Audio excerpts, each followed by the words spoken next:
नमस्कार प्यारे भारतीयों, मैं एक नासमझ हिंदुस्तानी।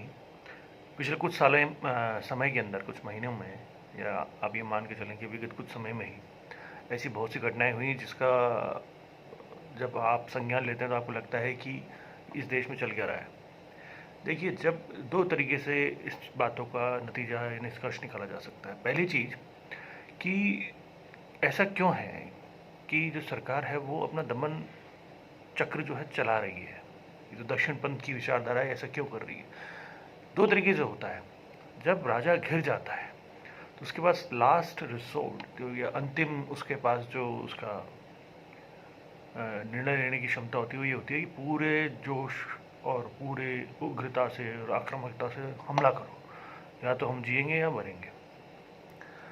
और या फिर उसको इस चीज़ का अंदाज़ा लग जाता है कि अगर कल को इस जगह पे कोई दूसरा आ गया, नई सरकार बन जाए, तो जो हमारे द्वारा किए गए इतने बड़े बड़े घोटाले, और ये आप मान के चलिए, देखिए पिछले कुछ सालों में जो भी दक्षिणपंथियों की सरकार द्वारा जो राज्यों में भी सरकार जो भी काम किया उसकी कोई अकाउंटेबिलिटी फिक्स नहीं की। ना सीएजी, ना आपका और जो अकाउंटेबिलिटी फिक्स करने वाली एजेंसी है, उन्होंने ना किसी तरह की कोई इन पे जांच करी, ना कुछ।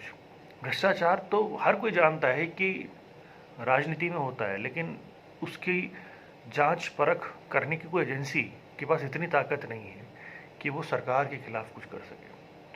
तो मन भर कर भ्रष्टाचार हुआ है पिछले कुछ सालों के अंदर। अब बात यह है कि अगर ये सत्ता से चले जाएं तो मान के चलिए बहुत बड़े घोटालों के खुलासे हो सकते हैं, क्योंकि किसी चीज़ का जवाब नहीं दिया। लोकपाल, इनके ऊपर क्या, एक लोकपाल बिल की बात हुई थी, तब दक्षिणपंथियों ने बहुत बड़े बड़े आंदोलन करे, लेकिन उनके बाद जैसे ही ये लोग सत्ता में आए उसको भूल गए। who's going to be checks and who's going to put the checks and balances? कौन आपके ऊपर नज़र रखेगा। एक लोकपाल का बिल था, अब इनको डर ही नहीं है। अब ये जितनी भी संस्था हैं, ये DCBI, इनके ऊपर कोई नहीं है। ये लोगों को बुलाते हैं, क्या करते होंगे आपको पता है।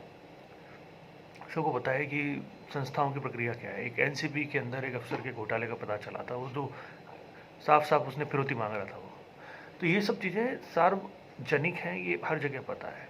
लेकिन साथ में न्यायिक प्रणाली को भी सोचना पड़ेगा कि ये जो सब चीज़ें चल रही हैं और जिस तरह से न्यायिक प्रणाली का बड़ा विचित्र तरीके के निर्णय दे रही है, बिना सबूत के लोगों को कई कई महीने तक जेल में रख रही है, सब दिख रहा है।